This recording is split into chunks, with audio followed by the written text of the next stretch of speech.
got this back on and it says PF.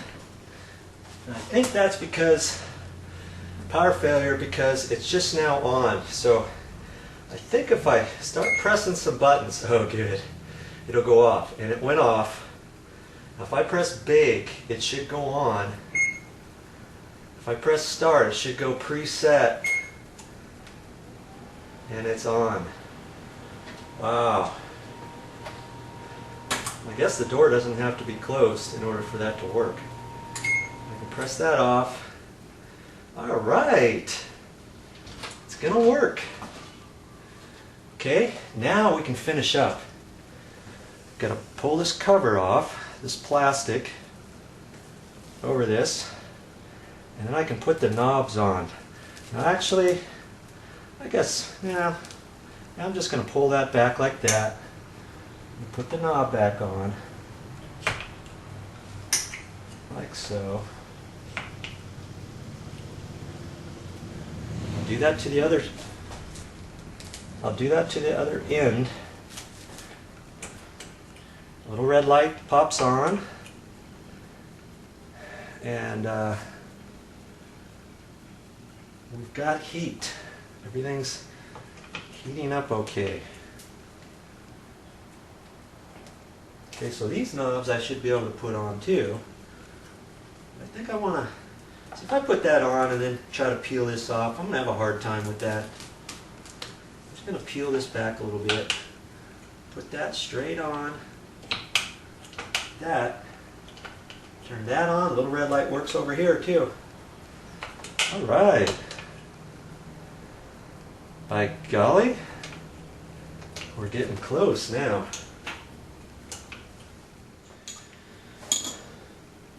Now this little screw, let's go ahead and put that screw back in there.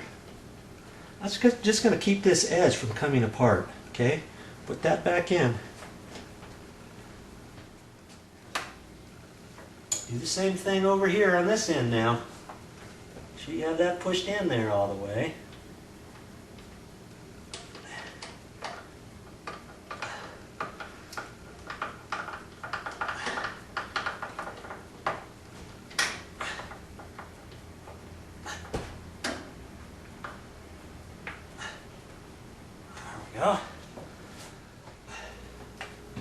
If you got any food along this edge, you could kind of clean that up, but you can do that later too.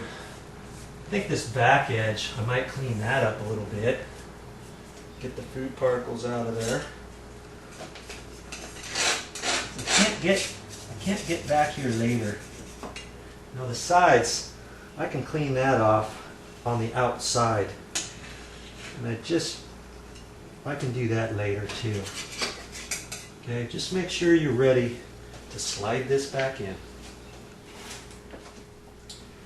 Okay, ready to slide this back into place. Just be careful with it. I don't want to lift it up too high to put too much pressure on the back. I'm just going to lift it up a little bit and start pushing it back in.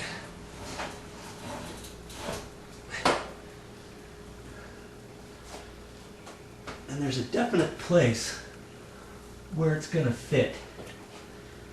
Okay? I think I got to push it back a little bit more on this end. So do a good job. Before I push it in all the way, I'm just going to check, make sure my cord is out of the way. And it is.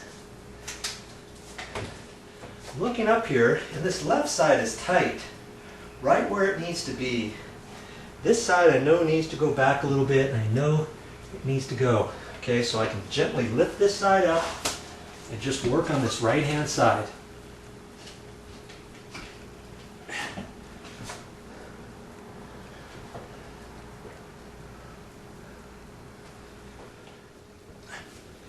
Now that I got it in there, go ahead, pull off the rest of this. I like to do this last. That way I keep any scratches from happening on here. Oh, doesn't that look nice?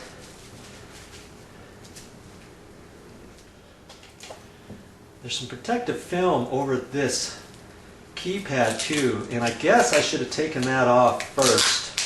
because it's wedged back behind here, but I didn't want to get this all scratched up and marked on there, so I'm going to be real careful now to pull this up, and what I may have to do is gently score it around the edges with a sharp sheetrock knife to get it all off, because I don't think I can pull it all the way down.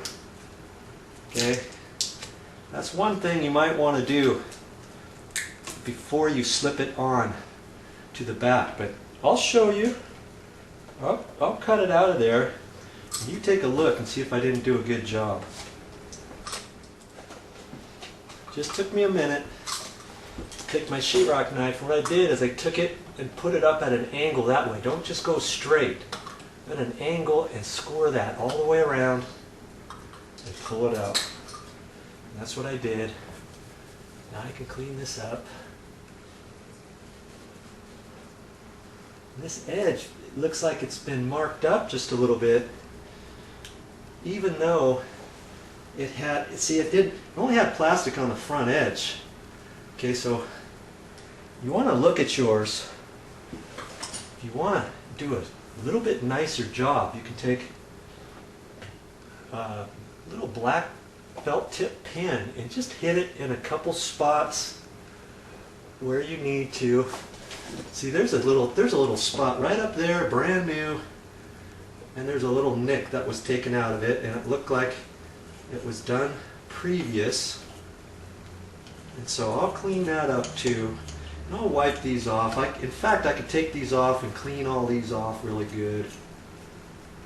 You know, spray some cleaner on them and then put them back on. This is going to look like a brand new oven. I especially like this top. Nice and shiny. It looks like a brand new front piece. Okay? Got a nice sharp tip Sharpie felt tip pen. I'm just going to hit it on here a couple times. I may have to put 2 little coats on there. And that's alright. I can do that, no problem.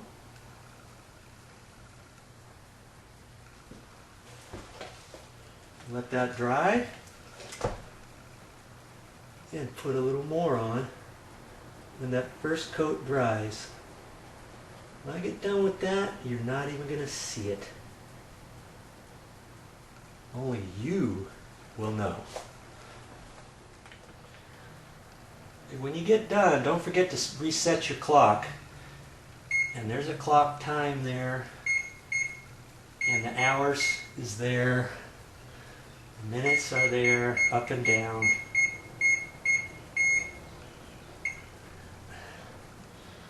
And there you go. Don't forget to put your drawer back in.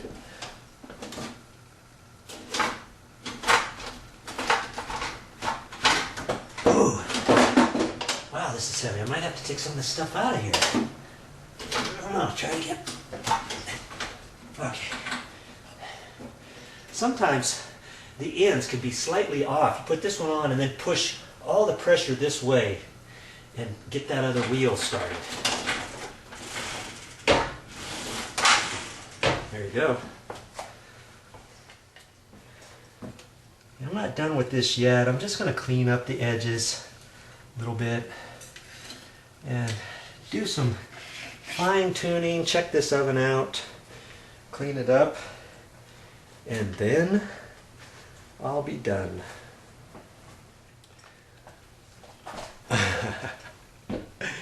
Did you learn anything? I hope you did. Now, if you try this, have a helper with you. It goes a little bit easier, and work at it a little bit, and I got it, and you saw all the stuff I had to go through to get this done. Now, I know how to do it, and you do too.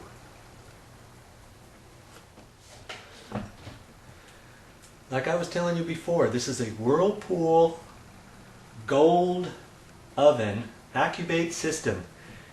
Does it have to be this exact one for you to be able to fix your oven? No. I think the steps are just about the same. You saw all the stuff that's going to happen and that you're going to have to be careful with. So if you order the parts, or if you get an appliance company over there and they know which parts to order from you, you can go ahead and do it. I want you to be able to do it yourself. So hopefully I've given you enough information here. Like I said before, this was the first time I've ever done this, and I got it done. So if you got any questions with your project, let Joe know.